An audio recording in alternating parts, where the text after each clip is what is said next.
मैं आर के सिंह कक्षा 7 की गणित की कक्षा में आपका स्वागत करता हूं। आइए वाणिज्य गणित का पार्ट 10 अभ्यास 7B का 11वां सवाल लगाते हैं। सवाल में कह रहा है कि 2 कुशल श्रमिक या 3 अकुशल श्रमिक एक काम को 20 दिन में कर सकते हैं। 6 कुशल श्रमिक और 1 अकुशल श्रमिक उसी काम को कितने दिनों में कर सकेंगे? तो मान लेंगे कि 6 कुशल श्रमिक और 1 अकुशल श्रमिक उसी काम को x दिन में करेंगे। ये मान लिए।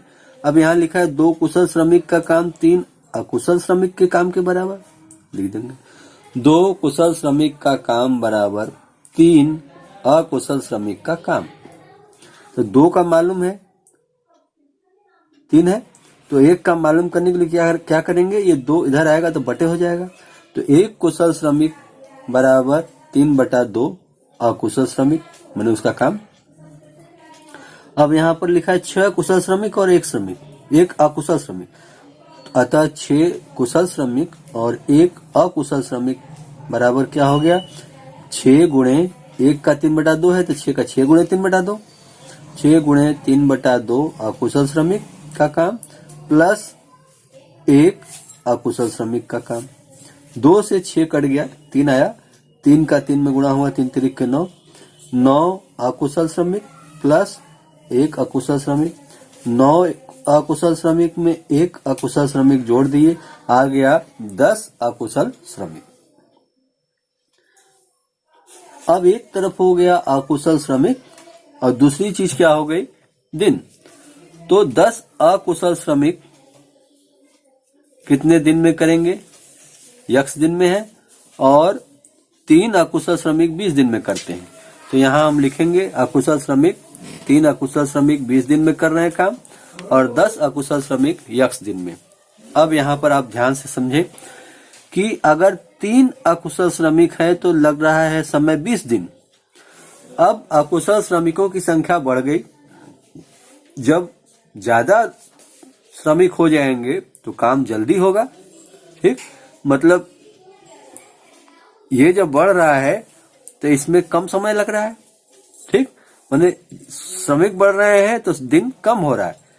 तो एक राशि बढ़ रही है तो दूसरी घट रही है, इसका मतलब विलोम समानुपात है, इसलिए तीर उल्टा पुल्टा हो जाएगा। x की तरफ इधर तीर होगा तो इधर ऊपर की तरफ तीर हो गया, इधर नीचे है तो इधर ऊपर। x पर तीर है तो x को पहले लिख देंगे, फिर अनुपात का चिन्ह 20 बाद में, फिर समानुपात का चिन्ह, फिर 3 पर तीर है, 3 पहले लिखेंगे, 10 बाद में, 3:10। अब पहले क्या करेंगे? बाहर वाले से बाहर वाले का गुणा, यानी x गुणे 10 बराबर 20 गुणे 3, x गुणे 10 बराबर 20 गुणे 3। तो x बराबर क्या हो गया? 20 गुणे 3/10। ये 10 का गुणा है तो इधर आया बटे हो गया। अब ये शून्य से ये शून्य कट गया, 2 में 3 का गुणा हुआ 6, x बराबर 6 हो गया, यानी अभिष्ट समय क्या हो गया? 6 दिन। यानी 6 दिन में 6 कुशल श्रमिक और 1 अकुशल श्रमिक मिलकर काम कर लेंगे। 12वां सवाल देखते हैं। एक चींटी की लंबाई दिया है सवाल में 4 मिलीमीटर तथा एक टिड्डे की लंबाई 4 सेमी। टिड्डे और चींटी की लंबाई में अनुपात बताइए। घर में पाई जाने वाली छिपकली और की लंबाई 20 सेमी, नदियों में पाए जाने वाले मगरमच्छ की लंबाई 4 मीटर। मगरमच्छ और छिपकली की लंबाई में क्या अनुपात है? फिर कह रहा है क्या टिड्डे और चींटी की लंबाई का अनुपात मगरमच्छ और छिपकली की लंबाई का अनुपात समानुपात में है? ठीक, तो हम मगरमच्छ और छिपकली की लंबाई का अनुपात निकाल लेंगे। मगरमच्छ का क्या है लंबाई?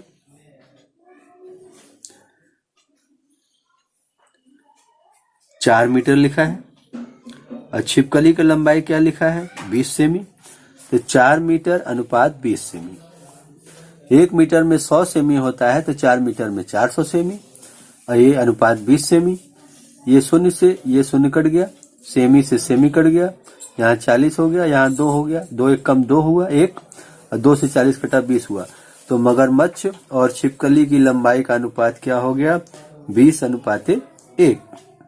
ठीक, अब टिड्डे और चींटी की लंबाई का अनुपात निकाल लेते हैं। टिड्डे की लंबाई क्या है? 4 सेमी। चींटी की लंबाई है 4 मिलीमीटर। 4 सेमी अनुपात 4 मिलीमीटर लिख दिए। ठीक, 1 सेमी में 10 मिलीमीटर होता है तो 4 सेमी में 40 मिलीमीटर हो गया। अब ये मिमी से मिमी कट जाएगा, 4 एकम 4 1 आया, 4 से 40 कटा 10 आया, तो 10 अनुपात 1।